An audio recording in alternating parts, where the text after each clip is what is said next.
Hello, welcome to part 7. When I first posted the Outer Realms, the effect that got the most comments was this. He's taking my life force. I can't. So in this part, we're going to see how we made DILANA grow really old.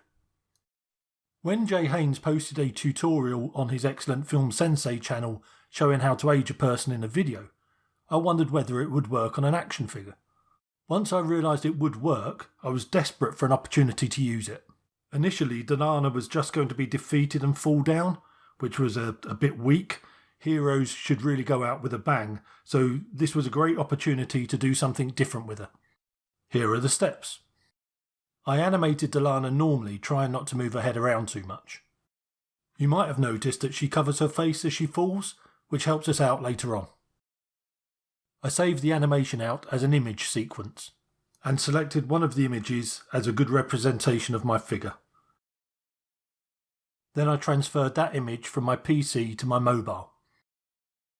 Once on my mobile, I ran the image through a face changing app such as Faceapp. Because I wanted DILANA to look old, I took the output image and ran it back through the app.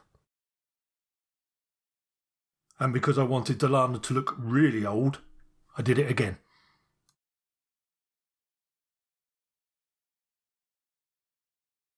Maybe I went a little too far, but when I got the result I was after, I transferred that image back to my PC. The next stage uses a fantastic piece of free software called Ebsynth. While Ebsynth is designed to apply a painting or a picture to a video, it works equally well for what we want to do here. So I have a directory structure. One folder contains the original young DILANA image sequence, and I take note of the image numbers 1 to 58.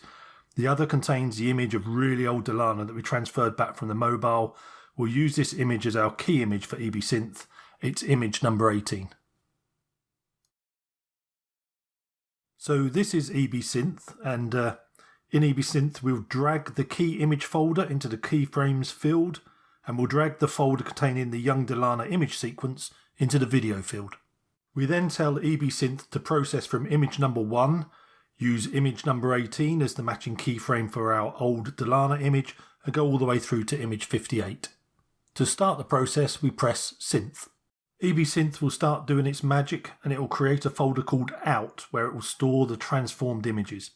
It will take quite a while. My 58 images took around 20 minutes, but slowly it will populate that Out folder until it's completed the task. So I didn't want to wait for 20 minutes, so I've used an existing output file from a previous test, but we now have 2 image sequence files, one for young DILANA, one for old DILANA. Even though it's not completely necessary, I want to turn those image sequence files into video files. So I use Hitfilm and import image sequence, select the directory containing the images, drag it into the editor, and then export it as an MP4. I repeat that for the other directory, and the result is 2 video files of young DILANA and old DILANA. It's now time to do the actual age transformation. To do that, I load both videos into Hitfilm, drag them into a composite shot, making sure old DILANA is at the top of the layer stack.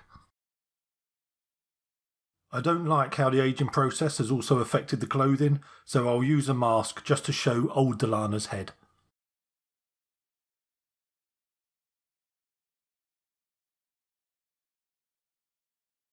And then do a quick scrub through to make sure it's all okay. As DILANA begins to fall, her hand looks a little odd. It probably won't matter in the end scene, but I decided to slice the old DILANA video and hide that part. It doesn't matter that we don't have the old head, because young DILANA's hand is in front of her face.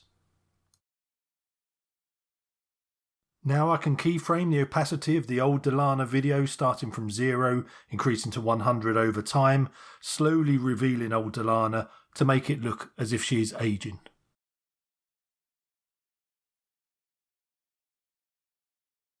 We can now begin to build our scene, so we have the background, we have the video we've just made, keying out the green screen, and we have our visual effects. When we apply sound effects and music, which is Overlord from Filmstro, we have our final scene. He's taking my life force. I can't. So that's it for this part. I hope you found it interesting. I doubt you could make an entire stop motion with an old character using this method, but maybe you could have a scene where you make the figure younger and then have them transition into their present self. Anyway, in the next part, the heroes meet their ends. Thanks for watching.